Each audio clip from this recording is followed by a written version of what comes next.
그래서 이제 인간의 우리가 대략 물론 평생 동안 인간의 두뇌는 뇌 가소성이라는 이름으로 계속해서 변하고, 그래서 뇌졸중이나 혈관성 치매에 걸린 사람도 그 이후에 운동을 열심히 하고 뭔가 뇌에 자극을 주게 되면은 해마라는 데서 새로운 뇌세포가 형성이 돼서 이렇게 밧줄을 타고 두뇌 중간에서 이렇게 방사 형태로 새로 생긴 뇌세포가 이동하는 통로가 있어요. 그래서 더 요구되는 뇌세포가 요구되는 쪽으로 새로운 뇌세포가 이동하기도 하고, 또는 기존의 어떤 예를 들어서 후각을 담당했던 시각을 담당했던 뇌세포가 눈이 멀게 되면은 후각이나 청각 뇌세포로 역할이 바뀐다든지, 그런 식으로 그 뇌세포 역할이 바뀌는 방식으로 해서 그래서 예를 들어서 시각에 주로 쓰이던 세포가 몸을 운동시키는 그런 쪽으로 바뀔 수도 있는 것이고, 그렇게 서로 역할을 분배하는 방식으로 해서 회복을 하는 거예요. 그러니까 마치 근육이 불어나듯이, 운동을 하면 근육이 불어나듯이 뇌세포의 뉴런은 시냅스가 불어나는 거죠. 자극을 받을 때 시냅스 장가지가 아주 많아지는 것이죠. 그래서 여기 보면 제가 그래서 여기 시냅스 그물망짜기 기억법 이런 것도 써놨죠. 이제 좀 자세한 설명은 또 할 건데, 기초적인 우리 두뇌에 대해서 그리고 우리의 감정에 대해서 기초 없이 자녀 교육이라든가 또는 코칭에 들어갔을 때는 저는 역효과가 나는 확률이 훨씬 높다고 보기 때문에, 그래서 기본적인 얘기를 하는 겁니다. 그러니까 과거보다 인공지능 로봇이 4차 산업혁명이 오기 전에는 타이거맘이 자녀들을 이렇게 과외를 시키고 학원을 뺑뺑이 돌리고 했을 때 유리한 측면이 더 많았습니다. 4차 산업혁명 이전에는. 그게 왜냐면은 자격증과 학벌의 효과가 상당히 강력했고, 그렇기 때문에 행복은 성적순이 되는 경우가 많았죠. 근데 그때는 이런 4차 산업혁명의 특성이 뭐냐면은 전 세계가 하나로 묶이는 그 초연결이라는 특성을 갖고 있으니까, 초연결, 초지능, 초국가, 초경쟁, 그 다음에 초가 하나 또 있는데 초장수, 사람들이 오래 살게 되는 리스크, 장수 리스크라고 하죠. 근데 얼마 전에, 그러니까 2008년 금융 위기가 터지면서 미국에서 중산층이 급격하게 몰락하면서 그때 새롭게 등장했던 단어 하나가 있습니다. 그게 뭐냐면 공부 리스크라는 단어예요. 공부 리스크. 공부 리스크가 뭐냐면은, 공부 리스크가 어떻게 오는지를 관찰을 해보니까 이런 겁니다. 예를 들어서 지금 현재 우리나라가 평균 자녀를 낳아서 양육비 말고 교육비만 평균을 내면은 대학 졸업 때까지 3억이 들어갑니다. 그게 우리나라예요. 미국은 대략 한 5억 정도가 들어가겠죠. 5억. 우리보다 더 비싸니까. 자녀가 3명이면 15억이 들어가는 거죠. 근데 지금 계속해서 컴퓨터가 나온 이후에 자동화가 되면서 어떤 상황이 벌어지고 있냐면, 자동화가 되면서 암기력이 좋고 지식을 통해서 그 숙련된 지식 활용도를 통해서 일을 하던 일자리가 컴퓨터로 넘어가는 현상이 계속 발생해 왔던 겁니다. 1980년대부터. 그래서 이랬다는 거예요. 예전에는 대략 박사학위까지 해서 10억 정도를 쏟아부으면 그 자녀가 사회에 나와서 30억 정도를 벌었답니다. 그러니까 교육의 효과가 3배 정도는 있었다는 거죠. 본전을 뽑을 수 있었다는 거죠. 근데 그게 점점점 줄어들기 시작한 겁니다. 컴퓨터가 나오기 시작하면서. 4차 산업혁명 시대에는 어마어마하게 줄어들게 되는 거죠. 컴퓨터하고는 인공지능은 상대가 안 되기 때문에. 그 성능이라는 게. 그래서 지금 얼마만큼 줄었냐면 통계를 내보니까 3억을 투자하면 평생 그 대학 졸업 때까지 3억을 투자했을 때 평생 1억을 번대요. 무슨 얘기냐면은 대략 70%는 70%가 아니라 그치 뭐 거의 대부분은 손해를 보는 거죠. 교육비만큼 뽑지를 못하는 거예요. 그 얘기는 무슨 얘기냐면은 저축하는 돈을 의미합니다. 자본을 축적할 우리가 매달 수입이 생활비보다 좀 더 많이 들어와야 돈을 쌓을 수 있을 거 아닙니까?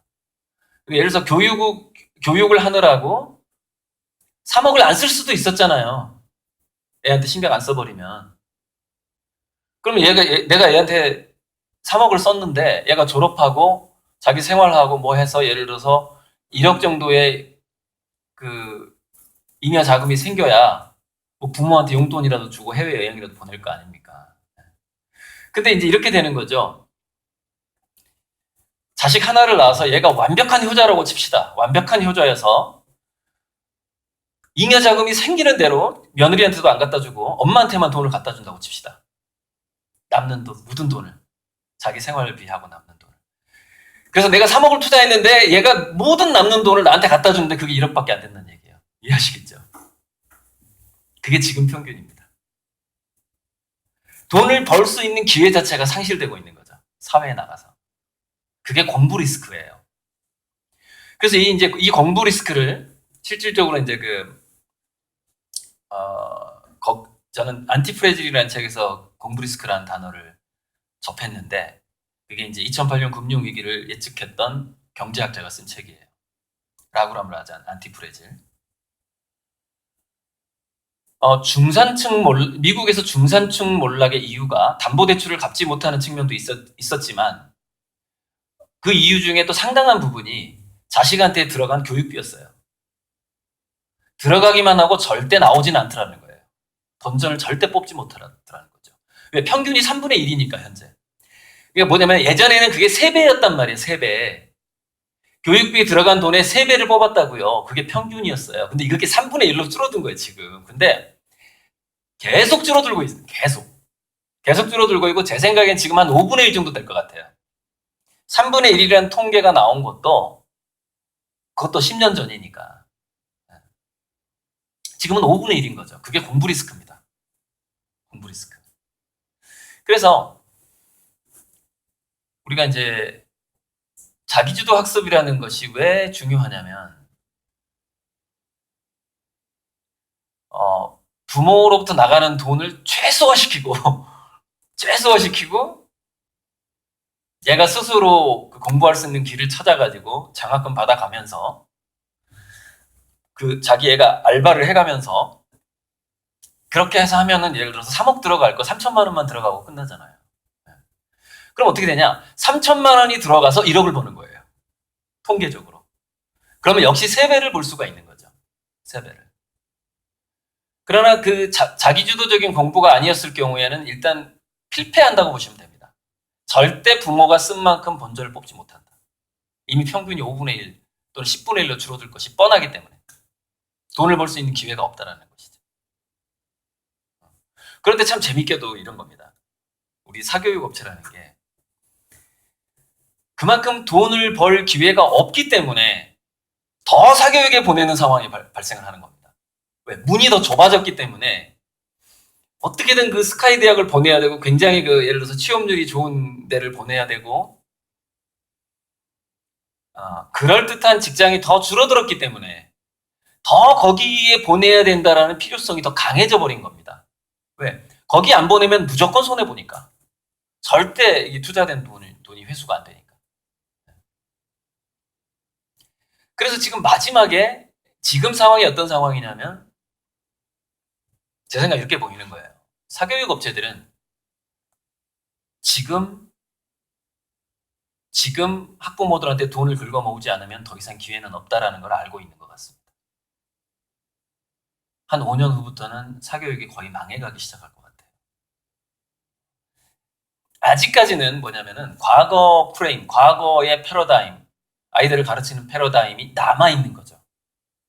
근데 이게 점점점 사라져가고 있고 자기주도성이라는 것이 얼마만큼 중요한지에 대해서 제가 공부법과 연결시켜서 잠시 후에 말씀을 드릴 텐데 진실이 드러나고 있는 겁니다. 이제 진실이 드러나고 있는 거죠. 그 진실 중에서 이런 게 있습니다. 자, 보세요. 각 국가마다, 기업마다 경제 권역이 나눠져 있을 때는, 돈이 돌아가는 경제 권역이 나눠져 있을 때는, 자, 예를 들어서 우리나라에서 돈 번 사람들이 늘 하던 게 뭐죠? 일본에 가서 지금 유행하는 게 뭔지를 보는 겁니다. 또는 5년 전에, 10년 전에 일본에서 돈 번 게 뭔지를 보는 거예요. 그걸 보고 와서 5년에, 일본에서 그걸 확인한 다음에 우리나라에 와서 5년간 묵혔다가 한 10년 후나 15년쯤에 비슷한 사업을 하면 반드시 돈을 벌게 되어 있습니다. 지금까지 그래 왔어요. 시장에서 돈 번 사람들 일본 거 굉장히 많이 베꼈고 TV PD들까지도 일본 프로그램 베끼고 그랬어요. 아무도 몰랐죠. 삼성 일본 베꼈잖아요. 삼성 이병철 씨 일화 중에서 굉장히 유명한 일화 있잖아요. 보낼 때는 두 팀을 보내고요. 일본의 그 소니라든가 이런데 그 전자회사 견학 보낼 때 삼성에서 두 팀을 한 비행기로 보내요. 보낼 때는 올 때는 두 팀을 나눠서 오라 그래요. 왜? 비행기가 물에 빠질까봐, 바다에 빠질까봐. 그 견학을 했던 10명이 갔다. 그럼 5명씩 나눠서 오라 그래요. 이병철 씨가 그렇게 지시를 합니다. 다 죽어버릴 수도 있잖아요. 확률을 나누는 겁니다. 그렇게 정성 들여서 베껴왔습니다. 비행기 값을 들여가면서. 이런 경우도 있었죠. 사진을 못 찍게 할 때는 어떻게 했죠?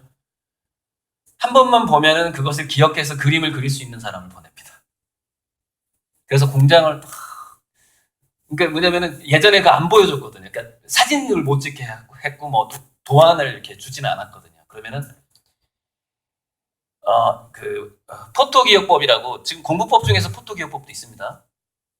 포토기억 능력이 있는 사람들이 간혹 가다가 있어요. 예를 들어서 책 내용이 생각나는 게 아니라 고시 패스할 때 그런 사람도 있습니다. 책 내용이 생각나는 게 아니라 어떤 법전의 몇 페이지의 장면이 생각이 나는 거예요. 그래서 이 문제는 그때 그 장면에가 답이 있었던 것 같은데 그리고 그 장면을 기억에 떠오르면 그 페이지가 딱 떠오르면 그때 몇 번째 줄에 그 정답이 있었어. 그러면 몇 번째 줄이 떠오르는 거야. 이미지로. 저도 가끔 그렇게 합니다. 제가 미대 출신이잖아요. 그러니까 저는 영어 스펠링이 생각이 안 나잖아요. 그럼 내가 영어 사전을 찾았던 장면을 생각을 합니다. 그리고 네이버에다가 그 스펠링을 쳤던 장면을 생각해요. 그럼 영어 스펠링이 뭐 A, B, C, D 이렇게 생각은 안 나는데 그 장면이 생각이 나요. 그래서 스펠링을 씁니다. 이게 포토기억법이에요. 그런 능력자들 보내가지고 베껴왔거든요. 그러면 자, 경제 권역이 달랐어요. 그러면은 여기서 1등 하던 거 베껴오면 여기서 또 1등 하겠죠. 서로 1등 하는 게 틀리잖아요. 그럼 저쪽 사람은 여기서 1등 하는 것도 베껴가서 자기 동네에서 그거 풀면 또 1등 하겠죠. 인간이라는 게 거기서 거기잖아요. 일본인하고 한국이 얼마나 다르겠어요. 좋아하는 취향이라는 게. 지금까지 그렇게 해왔어요. 경제 권역이 달라질 때는. 그런데 우리가 지금까지 생각해왔던 엘리트의 요건이 뭐였냐면 바로 그렇게 기억력이 좋은 사람들이 엘리트로 발탁될 가능성이 아주 많았습니다. 왜냐면 시험을 본다는 것 자체가 이미 기억력에서부터 출발을 하게 되거든요. 즉 암기력이 받쳐주지 않으면 일단은 시험을 보는 체계에서는 절대 성공을 못합니다. 불가능해요. 자격증을 딸 수가 없어요. 그런데 그런 암기력하고 어휘력하고 창의력은 좀 상반된 특성을 가지고 있습니다. 두뇌 안에서. 창의력이 좋은 애는 암기를 잘 못하는 경우가 있어요. 좀 약간 떨어져 있습니다. 그게. 그래서 이 두뇌의 진실이 지금까지 가려져 왔습니다. 왜냐면은 암기력이 좋은 애들이 위로 올라갔기 때문에 계속해서. 자, 지금 왜 그러면 중고등학교를 먼저 자퇴하고 나서 성공을 하고 대학을 자퇴하고 성공을 하고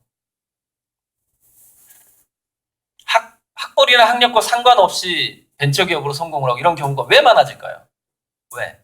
그게 두뇌의 진실이기 때문에 그렇습니다. 시험을 잘 보는 능력과 사회에서 성공하는 능력은 사실은 상반된 경우가 더 많다라는 거예요. 상반된 경우. 지금까지 선배들, 후배들 이끌어줬기 때문에 너 내 고등학교 후배야? 명문고 후배야? 명문대 후배야? 그 이끌어주는 그 카르텔 있죠. 세력 형성. 그것의 힘이 얼마나 막강했습니까, 지금까지. 그러니까 어떤 관문만 통과하면 거기서 상당한 혜택을 볼 수가 있는 시대였죠. 그거는 권역이 나눠졌을 때의 문제입니다. 전 세계 권역이 나눠졌을 때의 문제. 왜? 암기력이 좋은 사람들은 아까 삼성의 예에서처럼 외국에 나가서 1등한 그 방법을 베껴오면 되거든요. 베껴와서 여기서 풀어먹으면 되거든요. 굉장히 암기력이 좋은 사람들이 필요했습니다. 그게 지금까지의 사회였죠. 근데 지금은 4차 산업혁명, 인터넷 이후의 세상은 어떻게 바뀌었냐면, 그래서 이제 그거를 인터넷 이후의 세상을 넣은 그 기준으로 해서 나온 책이 평평한 지구인가? 그런 책이 나왔었어요. 그러니까 이 지구 전체가 이렇게 높은 산을 우리가 접근하기 어렵잖아요. 근데 지구가 이렇게 평평하게 펴져버렸다 이런 얘기예요. 차 타고 그냥 어디든지 슝슝슝 갈 수 있는 때가 됐다 이거예요. 특히 사업이라든가 여러 가지 것들이. 그래서 그게 평평한 지구라는 제목이 정확히 기억이 안 나요. 이게 한 10여 년 전에 나왔던 책입니다. 물론 아직 그 이후에 또 그걸 반론을 제기하는 책이 또 한 권 나왔어요. 항상 그렇잖아요. 노자를 웃긴 남자 이렇게 나온 것처럼. 근데 둘 다 맞아요. 둘 다 맞아요. 근데 둘 다 어떤 일면을 강조했을 뿐이죠. 강조한 거죠. 그래서 이기적 유전자, 이타적 유전자 이런 것처럼. 근데 이기적 유전자와 이타적 유전자 같은 경우에는 제목을 그렇게 달아서 그렇지 사실 리처드 도킨스라는 사람도 이기적 유전자를 쓸 때 이타성에 대해서 그 책에 많이 얘기를 해놓고 있습니다. 근데 이타적 유전자는 그걸 좀 더 강조한 것이고. 자, 그러다 보니까 전 세계가 인터넷으로 하나가 되고 게다가 이제 3G, 4G, 5G 되면서 정보 전송 속도와 양이 더 많아지다 보니까 그래서 미네르바 대학 같은 경우에는 캠퍼스가 없는 대학이에요. 지금 미국에서 가장 인기 있는 대학이거든요. 미네르바 대학이라고. 그 미네르바 대학의 교수진들이 거의 실리콘밸리의 구루 같은 사람들이 쫙 깔려 있어요.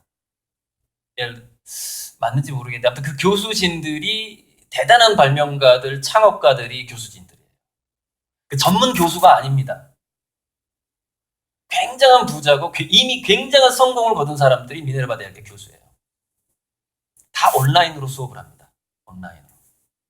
근데 참 그 미네르바 대학의 그 사례는 정말 이상적인 대안학교의 사례인데, 자, 아까 좀 전에 제가 평평한 지구 말씀을 드렸는데, 지구가 평평해졌다라는 것은 소통하고 접촉하는, 이렇게 서로 대화할 수 있는 것이 그냥 한 방처럼 바뀌어버렸다는 얘기예요. 둥둥 지구가 아니야. 브라질에 우리나라하고 반대쪽에 있지만 브라질에 있는 사람하고 우리가 화상통화를 할 수가 있어. 한 방에 있는 것처럼요. 그렇게 좁아지고 평평해졌다는 얘기거든요.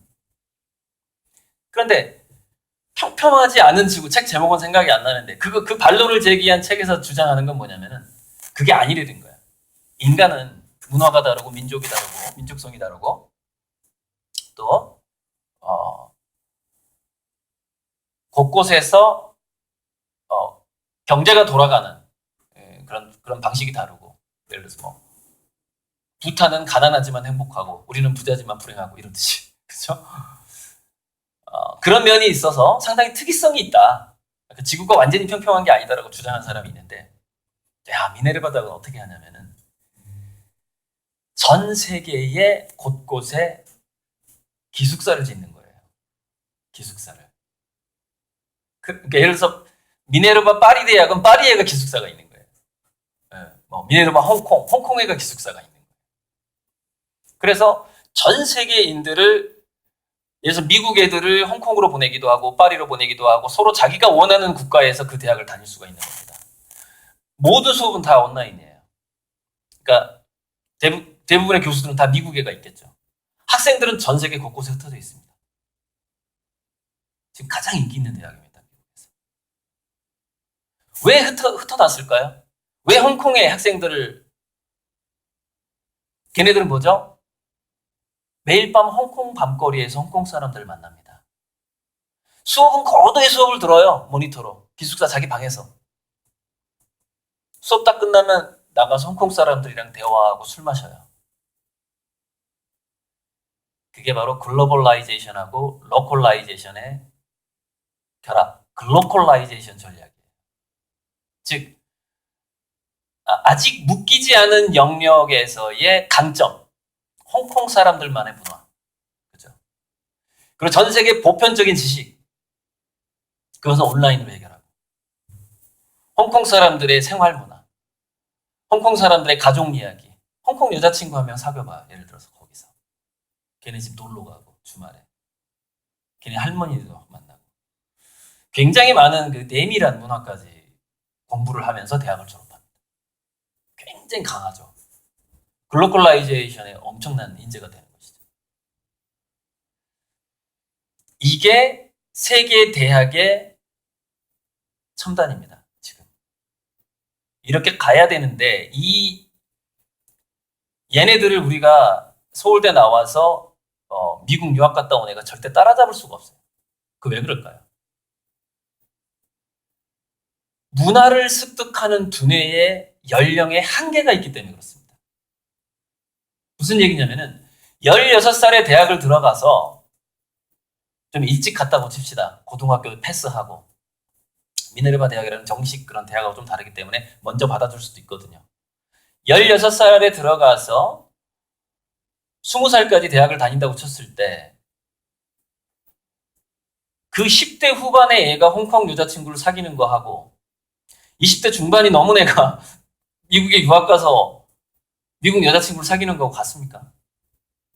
여러분 10대 후반 때 생각 안 나요? 그 엄청난 에너지와 그 감정들? 두뇌가 무슨 얘기냐면은, 두뇌가 실제로 내밀한 디테일을 흡수하지를 못해요. 25세가 넘어가 버리면. 융합으로 안 된다는 거예요. 10대 후반에서 최소한 아무리 늦어도 20대 초반에 그 로컬라이제이션화 되어 있는 그 문화와 자원과 문화 자원 같은 것들을 접해봐야만이 자기 것이 된다는 것이죠. 그러니까 미네르바 대학을 나온 애하고 서울대를 나와서 유학 갔다 온 애하고는 게임이 안 됩니다. 경쟁력에 있어서. 그 창의라든가 현장 응용 능력이라든가 이런 거 절대 게임이 안 되는 거예요. 돈은 엄청 들여가지고 유학비까지. 유학 갔다 와서 갈 데가 없는 거예요. 한국에 와서. 예전에 그 TV에 보면은 영어는 미국인보다 잘하는데 학원 선생이라고 좀 하려고 그랬더니 우리는 백인이나 흑인이나 이렇게 외국인 얼굴을 갖고 있지 않으면 취직을 시킬 수 없습니다. 그래가지고 학원 선생도 못 하더라고요. 그래서 막 예전에 청년 실업 뭐 이런 문제 나왔을 때 그런 다큐가 한번 나온 적이 있어요. 그래서 제가 강의 때 가끔 얘기했지만은, 자, 그러면 강남 엄마들, 예를 들어서 강남 엄마들은 자기 애를 국내 명문대를 보낸 다음에 외국 유학까지 갔다 온 애가 있다고 칩시다. 근데 얘가 취직을 못하네. 어떻게 할까요? 굉장히 근사한 카페를 차려줍니다. 거의 뭐 보증금 한 10억에서 50억짜리 엄청나게 세련된 사장님이 돼 있는 거예요. 스펙이 너무 좋아. 유학까지 갔다 왔대, 사장님. 외국 손님이 오면은 영어 되게 잘하겠죠. 유학까지 갔다 왔으니까. 근데 투자한 돈은 못 뽑고 있는 거죠. 사실, 그쵸? 그 유학비에 비해서. 그러니까 근데 재밌는 게, 엄청나게 투자를 했을 때, 그 아이 교육에 투자를 했을 때 그거를 그 투자한 돈을 본전을 뽑는 확률 있죠. 상류층일수록 돈 없습니다. 중산층 이하는 투자한 걸 뽑지를 못하는 거예요. 무슨 얘기냐면 후속 지원이 안 되는 거예요. 내가 스펙을 갖춰놨는데 후속 지원이 안 되니까 썩어버리는 거예요. 자기가 그 했던 게. 그래서 미국의 중산층 몰락이 그런 두 가지 이유 때문에 오게 됩니다. 공부 리스크. 공부에 너무 많이 돈을 부모가 써버린 거예요. 근데 회수가 안 되는 거예요. 애가 취직을 못하니까. 또 하나, 부동산 담보대출, 무리한 좀 담보대출. 갚지를 못하는 상황. 그러니까 그 아버지도 실업하게 되고 뭐 이런 상황. 자, 제가 공부 리스크를 먼저 얘기하고 공부법을 들어가는 이유는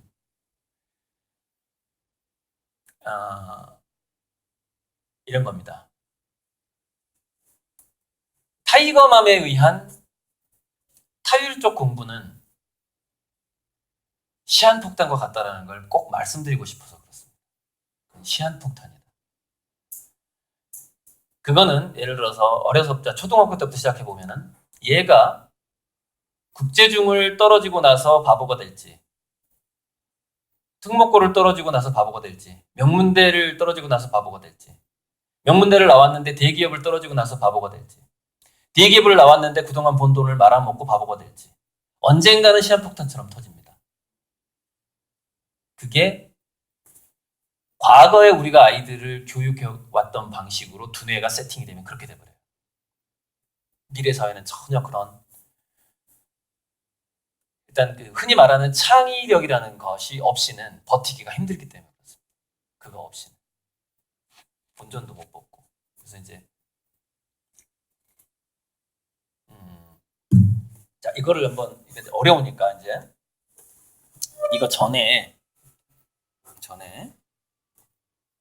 우리 이제 일부를 시간 많이 남았네요. 이제 8시 되려면. 저번 강의 때 제가 서두를 너무 오랫동안 해가지고 항의가 들어와가지고, 아니 당신 도대체 본론은 언제 얘기하려고 지금 이상한 얘기하냐고 어떤 분이 저한테 항의해가지고 와서 굉장히 그 당혹스러웠었는데요. 이런 겁니다. 제가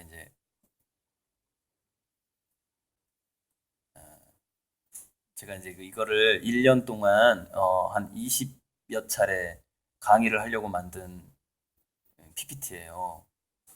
그러니까는 이제 이거를 20시간 할 걸 2시간에 해야 되는 그런 놀라운 상황인데 이제 해내야죠, 제가.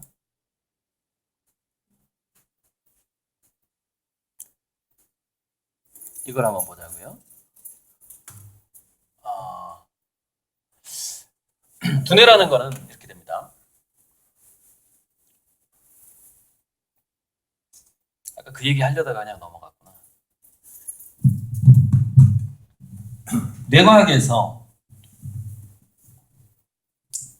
감정의 기원을 추적해 본 거예요. 도대체 인간의 감정이라는 것은 왜 우리는 이렇게 감정이 발달돼 있을까? 추적을 해보니까 기억력을 높이기 위해서 잠시만요. 이거 좀 꽉 잡아야 돼. 기억력을 높이기 위해서 감정을 만들었다라는 결론이 나옵니다. 기억력을 높이기 위해서. 그래서 우리가 아주 오랫동안 장기 기억하는 것들을 한번 잘 지금 돌이켜보세요.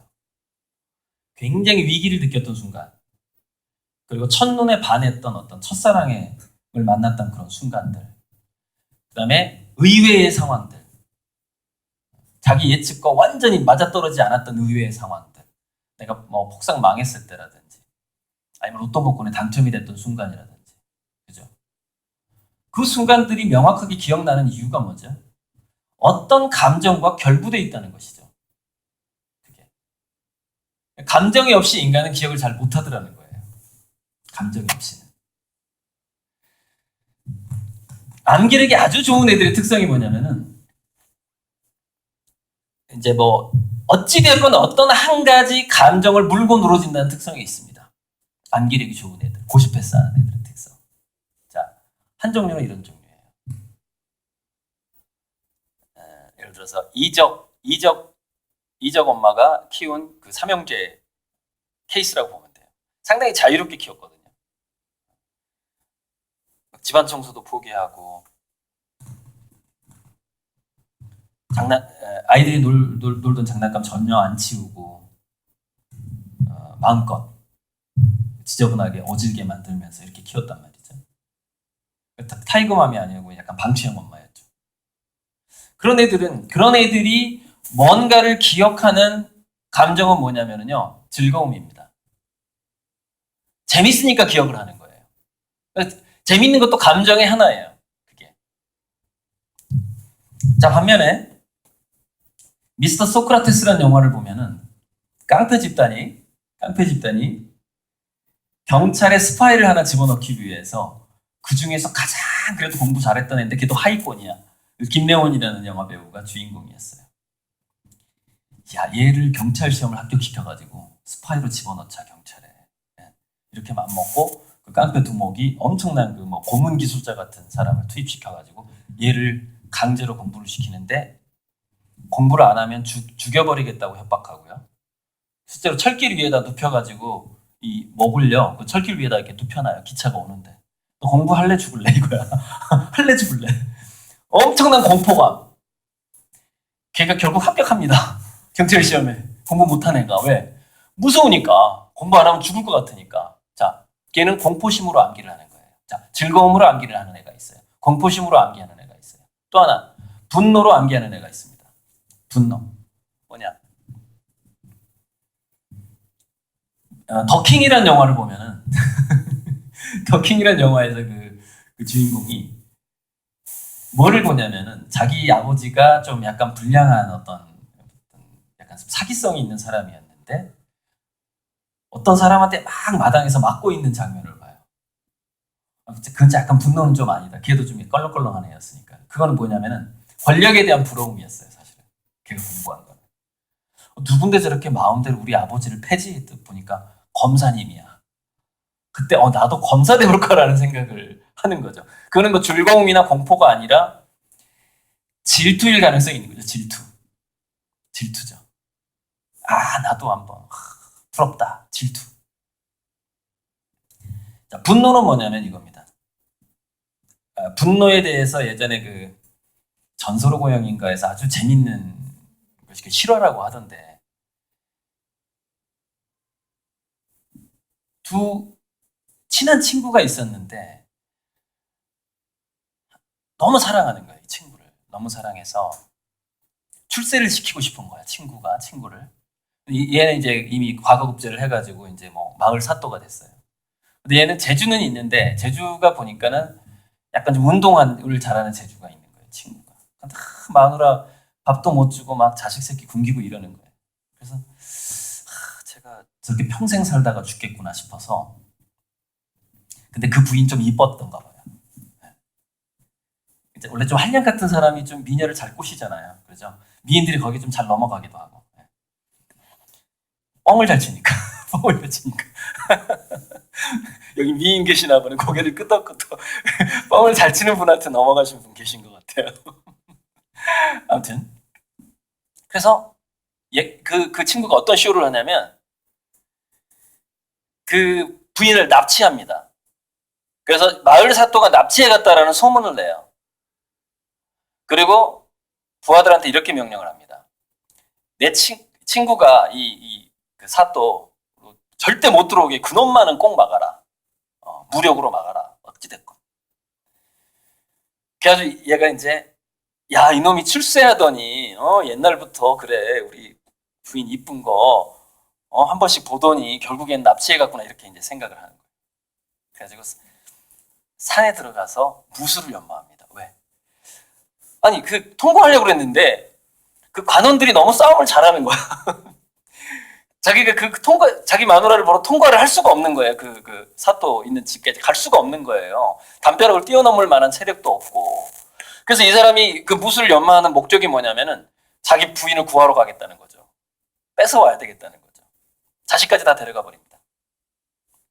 그래서 약 10년 동안 산에 들어가서 무술을 연마하는데 이제 그 드라마를 그 전설의 고향을 보면은 어느 정도로 고수가 되냐면 10년 동안 그 분노를 가지고 이제 뭔가를 익히는 거죠.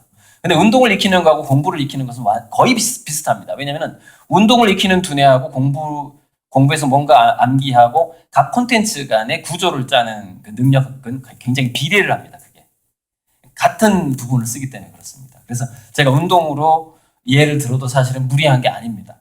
두뇌에서는 같은 부분을 쓰기 때문에. 10년 후에 얘가 그 드라마를 보면은 칼 하나로 막 소나무를 잘라버릴 정도로 고수가 돼서 온 거예요. 그래서 딱 왔어요. 그러면 만약에 그 사람을 막으면 어떻게 될까요? 자기 부하들이 죽겠죠. 이 친구가 대단한. 그날은 이상하게 경비가 없어.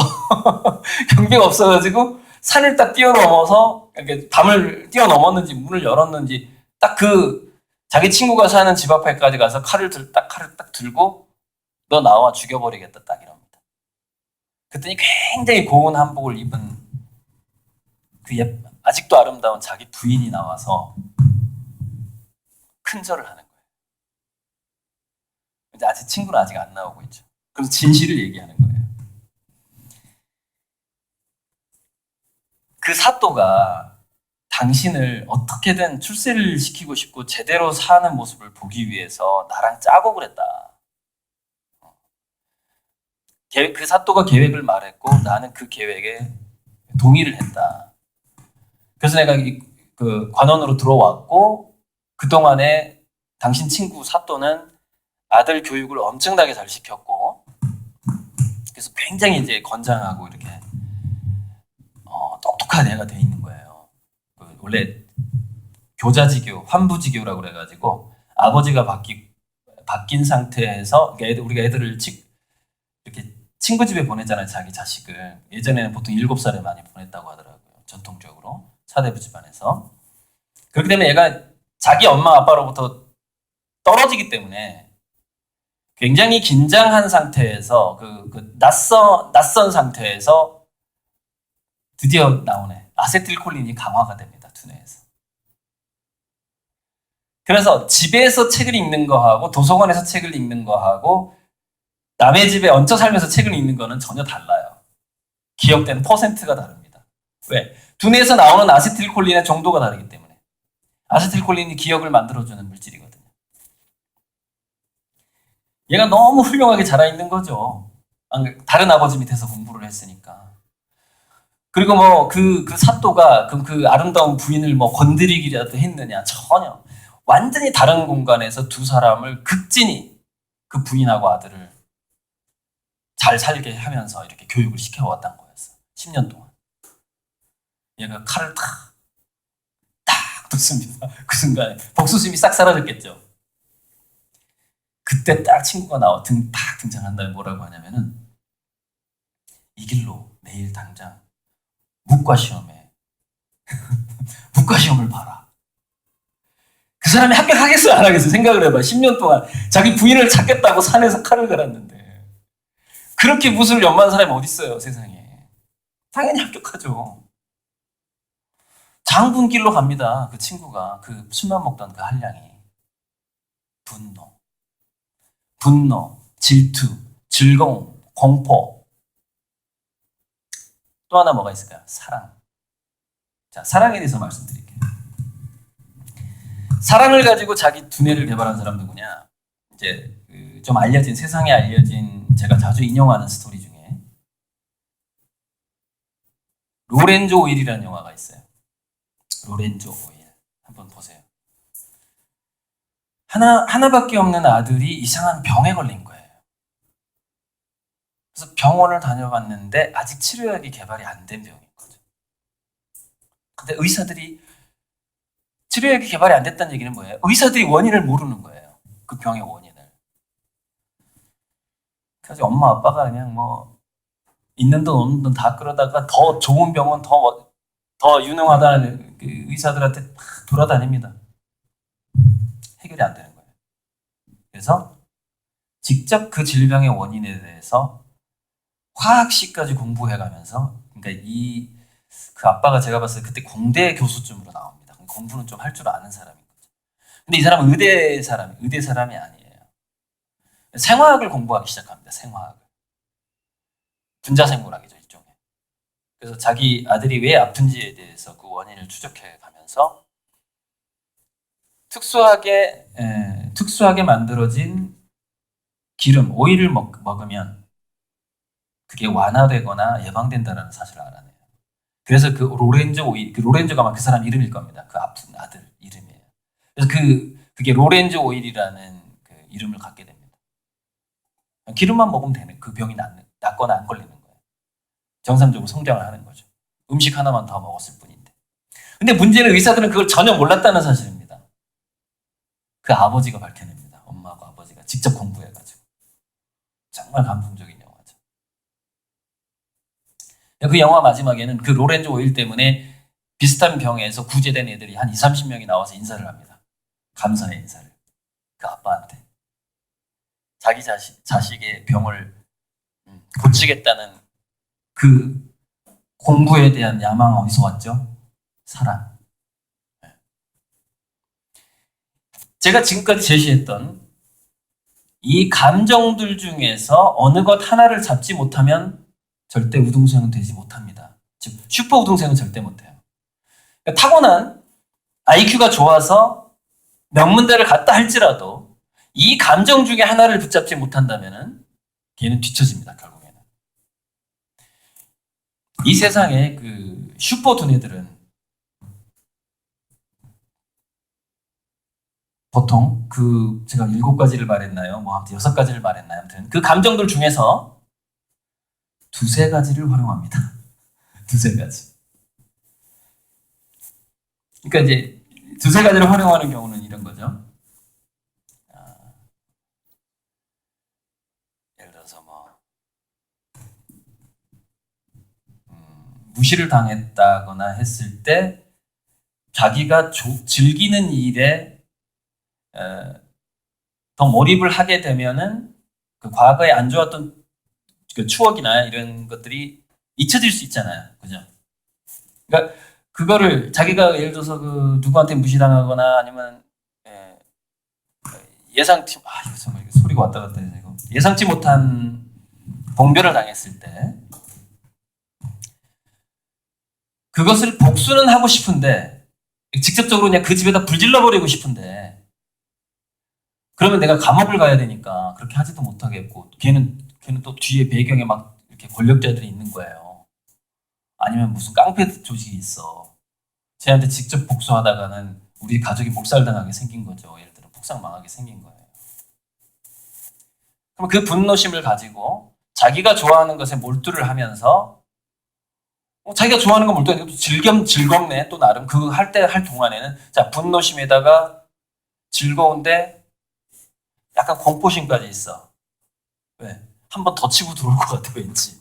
쫓기는 마음, 공포심에다가 권력에 대한 질투심에다가 상당히 복잡하죠. 한 3-4가지 감정이 상당히 묶여 있는 겁니다. 그 사람한테. 그러면은 저 아세틸콜린하고 집중력의 호르몬인 노르아드레날린이 굉장히 많이 나옵니다. 왜? 감정이 곱하기니까. 얘는 한 가지 감정으로 움직이는 지금 상황이 아니거든요. 그래서 그 부모가 별로 DNA는 별론데 이렇게 자기 자식이 영리하게 타고난 것 같지는 않은데 뭔가 굉장한 성과를 낸 사람들을 인터뷰를 해보세요. 인터뷰를 해보면 뭐가 나오냐면은 과거에 억울한 사연이 꼭 나옵니다. 꼭 나와. 그거 없이 거기까지 절대 갈 수 없어요. 그 사람은. 왜? 감정의 힘으로 인간은 두뇌를 개발하기 때문에 그렇습니다. 감정의 힘으로. 인간의 기억의 근원은 감정이다. 그래서 여기 온 학생 한 분이 있는데 이런 거죠. 학생은 공부를 할 때 어떤 감정이 들어요? 아니 공부를 할 때 무슨 감정이 있어야 돼요? 공부 잘하기 힘듭니다. 걔는 기억 물질이 두뇌에 별로 없어요. 그걸 뭐라고 불러요? 그걸 동기부여라고 부르는 겁니다. 동기부여. 인간의 동기는요. 이성적으로 이성이 인간을 동기부여시킨다? 그거는요. 나이 한 몇 살쯤 돼야 되냐면 50살. 지천명 정도의 나이가 돼야만이 인간은 이성적인 동기부여가 됩니다. 50살 정도는 돼야. 내가 세상을 바라보니까 이성적으로 이 세상은 내가 좀 이렇게 좀 바꿔보고 싶고, 내가 50년 동안 참 헛살았구나. 잘 살아봐야 되겠다. 어쩌고 저쩌고. 그게 이성적인 동기부여예요. 20살 이전에 애가 이성적으로 동기부여 된다는 거의 불가능합니다. 그는 없어요. 아예 단 한 명도 없다고 보시면 돼요. 이성적 동기부여가 된 것처럼 보이는 애일지라도 거기에는 그 접에는 뭐가 깔려 있냐면은 질투나 사랑이 깔려 있습니다. 질투, 사랑, 공포, 분노가 깔려 있어요. 어떤 식으로든. 그래서 왜 우리 드라마를 보면 꼭 그런 거 있죠. 여자들도 나오는 드라마. 예전에 내 딸 금사월인가? 그 영화를 보면은 유치원 동기인데 둘이 서로 질투를 하는 거예요. 자기 친구가 잘 되는 걸 못 봐. 질투. 오케이. 공포. 왜? 얘가 어렸을 때 같은 유치원 동기인데 내가 얘보다 못하는 거에 대한 공포심. 그죠? 그런 걸로 막 미친 듯이 뭔가를 하는 겁니다. 어렸을 때는 그렇게 동기부여가 되는 거예요. 감정으로. 그런데 한 가지 빼뜨렸네. 지금 엊그제 EBS에서 엄마들의 전쟁인가? 그 대학 입시의 진실이라는 오늘도 일부에는 아직 본론은 아직 안 나왔는데 일부는 좀 그렇게 갑시다. 지금 5분 남았는데. 자, 엄마들의 전쟁에서 엄마들이 막 가방도 틀어주고 뭐 봉사도 대신 해주고 뭐 수많은 돼지 엄마들을 섭외해가지고 잘 가르친다는 선생들을 막 찾고 막 이런 게 나오는데 그 정보를 더 얻기 위해서 그 자식한테 인터뷰를 해봤습니다. 인터뷰를 해봤는데 너 왜 이렇게 공부를 하냐? 너 힘들지 않냐? 엄마가 이렇게 시키는 게. 대답이 이렇게 나오는 거예요. 공부 안 하면 엄마한테 미안해서. 그것도 감정이에요. 미안한 감정이에요. 내가 엄마가 저렇게 내 출세를 원하고 공부를 원하고 저렇게 뛰어다니고 저렇게 많은 돈을 쓰는데 내가 안 하면 어떡하지? 미안하잖아 엄마한테. 자, 여기서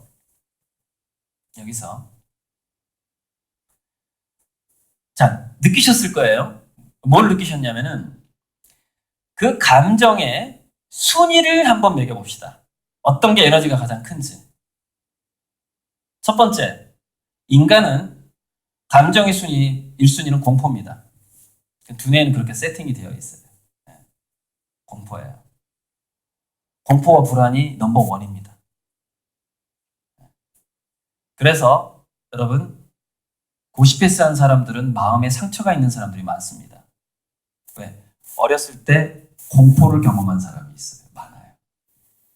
그 공포 에너지가 편도체를 활성화시켜서 이상하게 암기력이 좋게 만든 겁니다.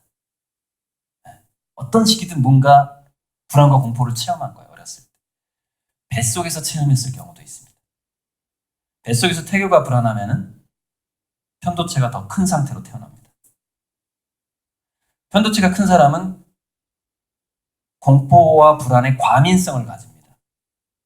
그래서 똑같은 질투심을 느끼더라도 다른 사람들은 내가 얘한테 진다고 해서 별로 그 태교 잘 받은 애들은 야, 내가 뭐 1등 하다가 10등도 할 수 있고 뭐 50등도 할 수 있는 거 아니야? 이렇게 생각하거든요. 근데 태교를 불안하게 받은 애들 있죠. 걔네들은 어떻게 생각하냐면 나 1등 하다 2등 하면 자살할지도 몰라. 이렇게 생각하는 거예요. 즉 질투심이든 미안함이든 간에 거기에 대해서 너무 민감한 거예요. 얘가. 그것 때문에 공부를 엄청나게 열심히 합니다. 암기도 잘 돼요. 왜? 불안하니까. 공포 다음이 사랑이에요.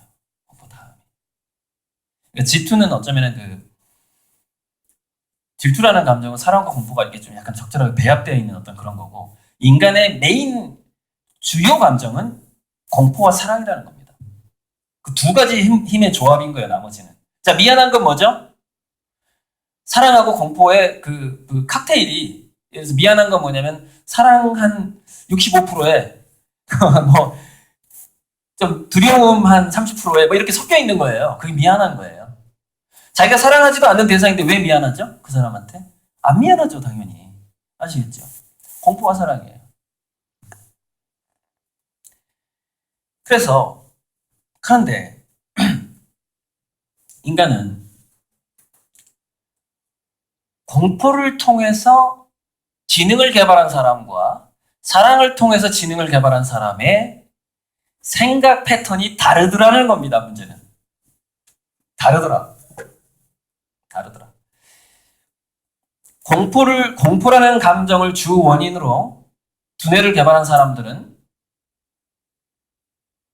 뭐냐면은 준비를 굉장히 좋아합니다. 준비를 철저히 하게 해요. 준비를. 어디 가면 뭐가 어떻게 될지 모르고 뭐가 나올지 모르니까 가방에 여행 갈 때 이것도 써야 되고 저것도 써야 되고, 야 공부할 때 너 미리 저 영어만 가지고 되겠어? 영어도 공부하고 불어도 공부하고 일본어까지 공부를 해놔야지. 요즘에 중국이 뜬대. 중국어로 공부해야 돼. 공포. 대부분의 엄마들이 이 공포에 휩싸여 있죠. 강남 엄마들 조사해보니까, 정신과 의사가 조사해보니까 공포지수가 굉장히 높아. 강남 엄마들이. 이것도 준비해야 되고 저것도 준비해야 돼. 그래서 공포를 통해서 자기 두뇌를 개발한 사람의 특성이 뭐냐면은 돌발 변수를 예측을 못한다는 특성을 갖고 있습니다. 즉 창의력이 약하다는 것이죠. 지금 공포를 통해서 자기 두뇌를 개발한 사람은 지금까지 있어왔던 과거의 역사를 파악하는 능력이 굉장히 좋습니다. 암기 굉장히 잘하고요. 요점 돌리기 굉장히 잘해요. 왜? 공포. 즉 어디 여행 갈 때 가방을 굉장히 체계적으로 쌓는 거랑 비슷한 겁니다. 예측을 한 것 같지만 막 이게 뭐가 잘못될 거야라는 것을 막 생각을 하긴 하는데, 그 생각의 근원이 과거에 있었던 일을 기반으로 그 공포심이 유발되고, 과거에 있었던 일을 기반으로 그런 준비를 하는 것이죠. 공부도 그런 식으로 하는 거예요. 그래서 미래의 새로운 환경이 왔을 때의 대처 능력은 굉장히 오히려 약해진다라고 보시면 됩니다.